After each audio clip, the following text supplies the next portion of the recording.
सासू माँ बदल गई। कहानी उस घर की है जहाँ बहू और बेटी को एक माना जाता था, लेकिन फिर अरे शिखा बेटा, तू रसोई में क्यों घुसी रहती है? जा, रोटी मैं बना लूंगी। नहीं नहीं माँ जी, आप बैठिए, बस सारा खाना बन ही गया है। श्वेता को बोल देती हूँ, वो खाना लगा देगी सबका। सॉरी भाभी, मेरे पास वक्त नहीं है। माँ, मुझे पैसे देना, पार्लर जाना है। हाँ हाँ चली जाना, भाभी को भी ले जाना। वो भी जाने को बोल रही थी पार्लर, पर पहले ना मदद कर दे उसके खाना लगाने में। देख माँ, वो बहू है, उसे बहू रहने देना, इतना सर पर मत चढ़ा भाभी को। श्वेता, ज्यादा मत बोला कर। बहू और बेटी में कोई फर्क नहीं होता है। जा जाकर काम कर। ननद को माँ का भाभी से इस तरह प्यार करना बिल्कुल अच्छा नहीं लगता। वो बार बार किसी न किसी तरह माँ को भाभी के खिलाफ भड़काती रहती, लेकिन कोई फायदा ना होता। एक रोज, अरे बेटे किशन, जा बहू को कहीं घुमा कर ला, सारा दिन घर में काम करती रहती है। हाँ हाँ माँ, हम लोग जा रहे हैं ना गोवा। अच्छा जी, भाभी ने तो हमें बताया भी नहीं। वैसे तो सारी पंचायत करती है, ये गोवा वाली बात क्यों छुपा गई हमसे? अरे क्योंकि उसे खुद नहीं पता था बहन। मुझे टिकट सस्ती मिल रही थी तो मैंने बुक कर दिया। हाँ शिखा, पैकिंग कर ले, संडे हम जा रहे हैं गोवा। दोपहर में शिखा पैकिंग कर रही थी कि सास आ जाती है। ये क्या बहू, साड़ियाँ? अरे गोवा जा रही है घूमने या फिर शादी में मायके हैं?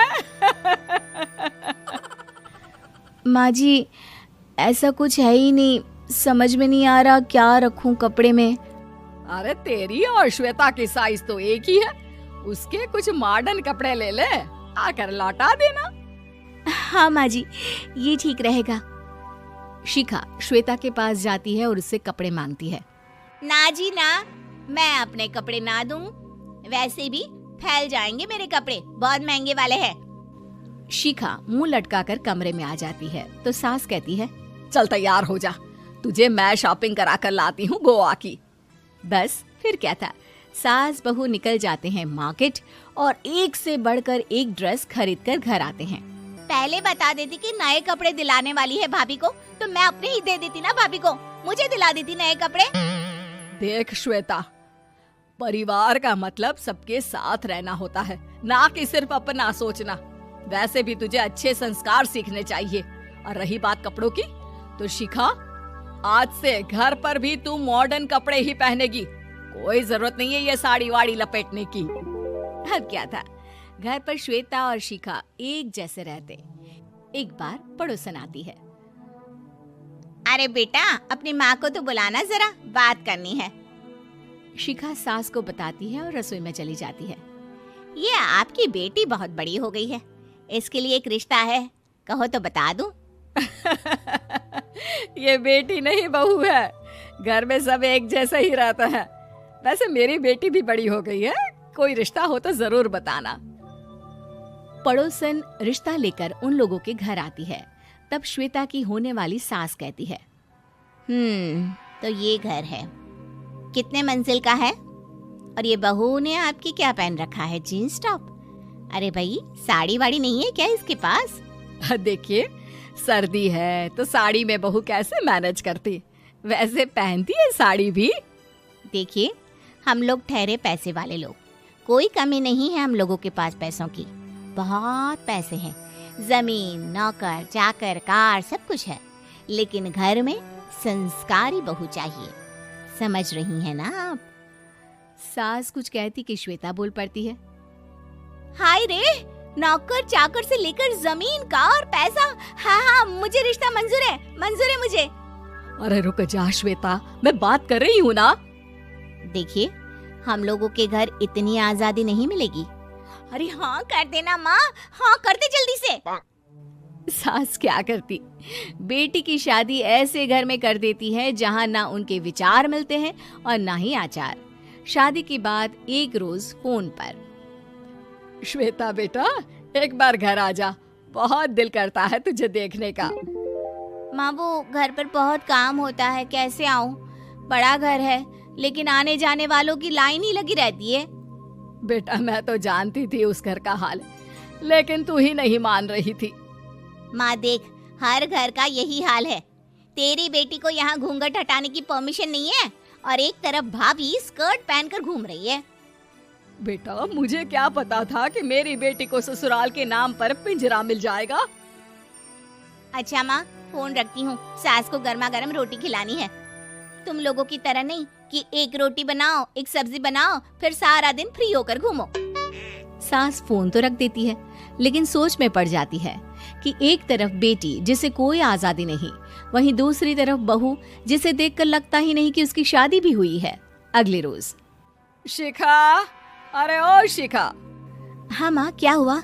कुछ चाहिए आपको? मैं जिम जा रही थी। जिम के कपड़ों में बहू को देखकर सास को घूंघट में अपनी बेटी का ख्याल आता है। देख बहू, घर में बहू की तरह रहा कर।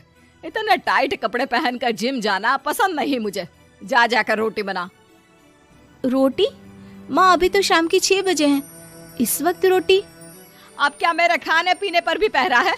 अरे जब मर्जी तब मैं अपने घर में खा भी नहीं सकती क्या? बहू को अजीब लगता है। वो समझ नहीं पाती कि जो सास कल तक इतनी सपोर्टिव थी, उन्हें अचानक से क्या हो गया। वो किचन में जाती है, गरम रोटी के साथ 2 तरह की सब्जी, रायता, सलाद सब लेकर सास के पास आती है। माँ जी, खाना। इतना सारा खाना? राक्षस समझा है क्या मुझे? रोटी मांगी थी मैंने गर्मा गर्म बस। पर माँ जी, रोटी खाती किससे आप? सब्जी तो बनानी थी ना। अरे भूख मर गई मेरी तेरी बहस से। जा जाकर काम कर, अंदर पूरी रसोई साफ कर। बहू अंदर चली जाती है। थोड़ी देर में श्वेता घर आती है। अरे शिखा जल्दी से चाय ला, पकवान बना, मेरी बेटी आई है। अरे नहीं नहीं माँ, ड्राइवर बाहर खड़ा है। मैं तो घर का कोई सामान खरीदने के बहाने यहाँ आ गई हूँ, मुझे जाना होगा। अरे बेटा, पर कितने दिनों बाद देख रही हूँ तुझे, रहने आ जाना 2-4 दिन के लिए। आ जाऊंगी माँ, जब मेरी सास मरेगी तब। मैं तो रोज मन्नत मानती हूँ कि मेरी सास मर जाए तो अच्छा है। अच्छा चल, जा रही हूँ माँ। हे भगवान, कैसे कैसे दिन देखने पड़ रहे हैं मेरी बेटी को। सास अंदर जाती है, जहाँ श्वेता की जिम वाली सहेली का फोन आया होता है। क्या बात है, आज जिम नहीं आई? अरे पता नहीं यार, आज माँ को क्या हो गया अचानक। पर खैर कोई नहीं, लगता नहीं कि मैं अब जिम आ पाऊंगी। शिखा स्पीकर पर बात कर रही थी, जिसे सास सुन रही थी। यार ये सास ना होती ही ऐसी है। मैं तो कहती हूँ बुढ़िया जल्दी मरे और तू आराम से जिए। शिखा को सहेली की बात पर गुस्सा आ जाता है। माँ के मरने की कौन सा बच्चा दुआ मांगता है मोहिनी? आगे से ऐसी बात मेरे सामने मत करना।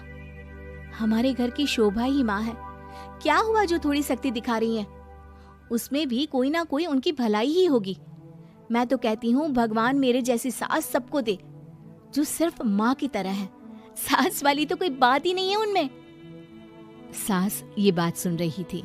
उनकी आंख में आंसू आ जाते हैं कि क्यों वो बेटी की किस्मत में बहू को भी भागीदार बना रही थी। शिखा, अरे ओ शिखा, क्या हो गया? जिम नहीं जाना क्या?